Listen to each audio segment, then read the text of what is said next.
Massamba Dieng, moi j'ai connu Sonko sur le plan politique. Mais Samba Dieng, c'est un ami d'enfance. Il est d'un Kekor, hein? On est de la même commune. On a fait, depuis 35 ans, voilà, Massamba, le directeur national du budget. Je le connais très bien. Mansour Faye, buy wax ne maanaam Massamba Dieng moo doon xawma ñëwoon ministère am defal ko enquête yi moo falsifié xawma la nag loolu c'est faux parce que Massamba il n'était même pas auditeur. Massamba il était conseiller à la Cour des comptes.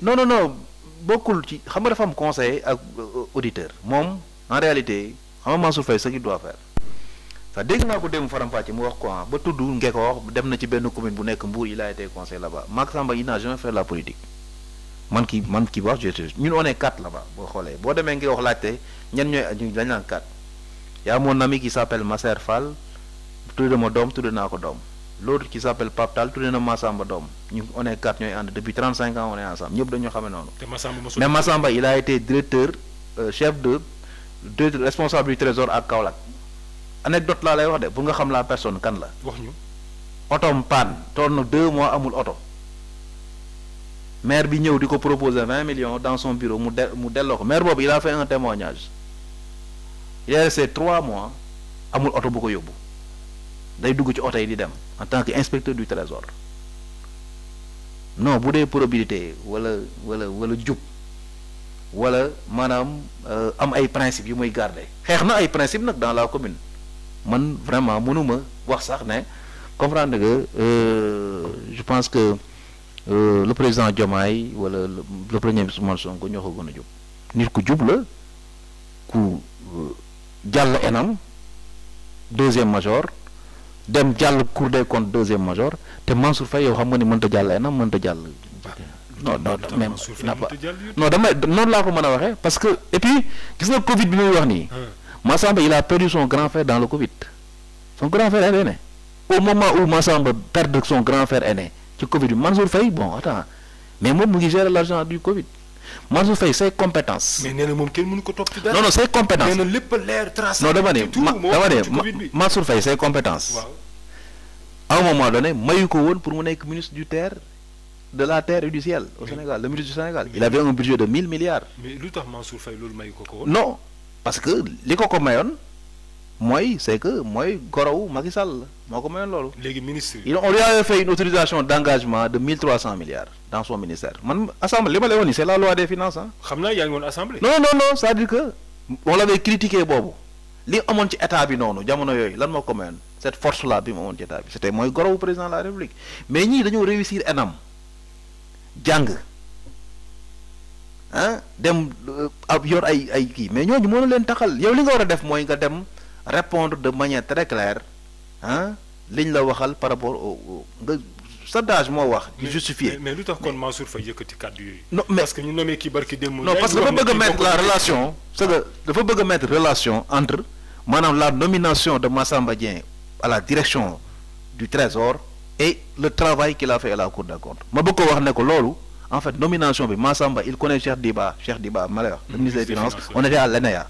gis nga mon ami là ma lay wax dama ko tudd doom Masser moom Cheikh Diba ñoo nekkoon à l'ENEA man j'étais avec eux j'ai fait 2 ans là-bas ak ñoom je connais très bien Cheikh le ministre Massamba ak Cheikh ils se connaissent ils se fréquentent depuis des années xamante nañ il connaît bien ñoom travaillé nañ quand Massamba était au niveau du Trésor Moustapha Diop qui était directeur général du Trésor boobu Cheikh Diba était directeur de la planification au ministère des Finances ñoom ñaar ils travaillaient sur kii moo doon représenter le Trésor au niveau du ñoom ñaar ñoo doon liggéey donc kii bu nekkee ministre jàpp ni kële il a comme yàgg nañoo liggéey am na compétence yi ah te mais attends ñoom ñaar ñëpp la poste yi ñu occupé ku nekk xam nga ni maanaam ministère des Finances boo fa demee Cheikh Diba dem na ba ministère bi ñëpp xam ni il fait partie des meilleurs au niveau du ministère pour ne pas dire le meilleur waaw maintenant Massamba au niveau du Trésor ñëpp dem nañ nangu nañ ba xam ni parce que son directeur général l'a dit tout le travail que je faisais moom mii moo koy def donc c'est pas quelqu'un boo xam ne da ngay ñëw bëgg a yàq deram sur le fait que bon voilà donc bon parce que yow dañ la woo ne la demal tribunal nga justifier Mansour Faye na dem justifier rek ceeb bi bu fekkee ne 25000 la ko jëndee na xool bu fekkee 100000 la ko jëndee aussi na delloo 50. mais yow nga yaakaar ne lu 75000 yi mais lu nga yaakaar ne lu ñuy wax ci wàllum maanaam force Covid 19 fond force bi est-ce que nga jàpp ne quand même chiffres yi ñuy déclaré nga jàpp ne également est-ce que méngawul ak maanaam jamono pourquoi je m'explique ndax jamonoy Covid gis na ne ñëpp a tëju woon seen biir loolu benn la donc li nga xam da nga ko doon jéggaane kas néew sax bitim réew di ko indi ndax ceeb bi dañ ko doon indi ndax gis nañu booba temps les prix avaient flambé ndax li nga xam ne moo doon feebar bi mbas bi ku nekk lu mu am da koy téye ci boppam ku ci nekk lu mu lay jaay da koy yokk triplé ko mais est-ce que yow jàppoo ne également circonstancié bokk na ci lu waraloon aussi qu'on ait connu bon certains montants assez faramineux aussi damay laajte. Cheikh yaa ma gën a xam li xew Cheikh. déet. non Cheikh nañu waxante dëgg. non Cheikh non man nekk naa sax mais Cheikh man assemblée lañ fa nekk yow. non du dëgg li nga am ci information man aw ma ko. non Cheikh non plus c'est le contraire. c'est-à-dire yow les informations que vous avez vous les gardez pour vous. Mais ça dit que vous ne le dites pas aux populations. Non, attends, non, cher, mais vous avez beaucoup d'informations. C'est que le Covid, ça a été un Covid business là. Nous avons dit que c'est Mountaga Mbake, il y a 200 millions. 200 millions. Il y a 150 000, le secteur privé. Vous avez des reporters, les reporters là, c'est un boy qui dit des reporters. Il y a 5 000, bon, il y a 300, 500 000, au moment où les gens sont malades. Des milliardaires qui sont des milliardaires. Amuñu jom. Moi wax na len ko une réunion que le ministre du tourisme avait organisée. J'étais venu représenter l'Assemblée nationale. Il y avait les milliardaires qui étaient là-bas. Au moment où les milliardaires américains, les milliardaires français, les milliardaires asiatiques di jël sen alal ñom di dimbali les populations. Les milliardaires sénégalais se partagent l'argent du Covid. Ça c'est grave ça. Non mais attends, c'est le crédit hôtelier. Le crédit hôtelier. Te bëgg naa côté boobu aussi bon ñu xool ko. indi woon na coow de. waaw le crédit hôtelier. parce que ñu doon wax ni gisuñu seen bopp. waaw mais ne hôtel yi ñan ñoo ko moom. voilà milliardaire. waaw mais jeex na ñoom ñoo dem jël le crédit hôtelier. Moi je vais dire que ne donner aucun crédit à aucun hôtel parce que hôtel yi c'est pour des 5 hôtels 5 benn hôtel 5 étoiles tu lui donnes 100 millions wala 200. mais hôtel yi dafa fekkoon boobu temps amatuñu dara. amatuñu dara parce que kenn ñëwatul. mais ña ko moom mën nañoo dund 25 ans duñu non attends.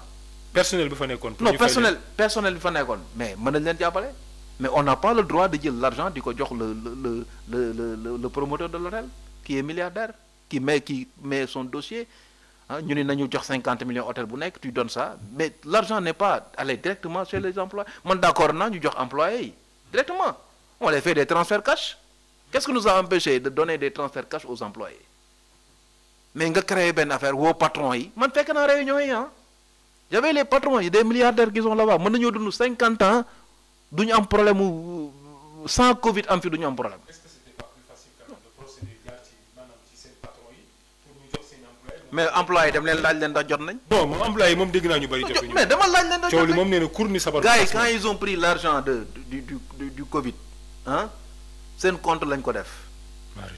Non mais c'est la vérité. Cheikh, loolu mooy dëgg. Ku la waxul lii du dëgg. Covid bi ça a été une catastrophe.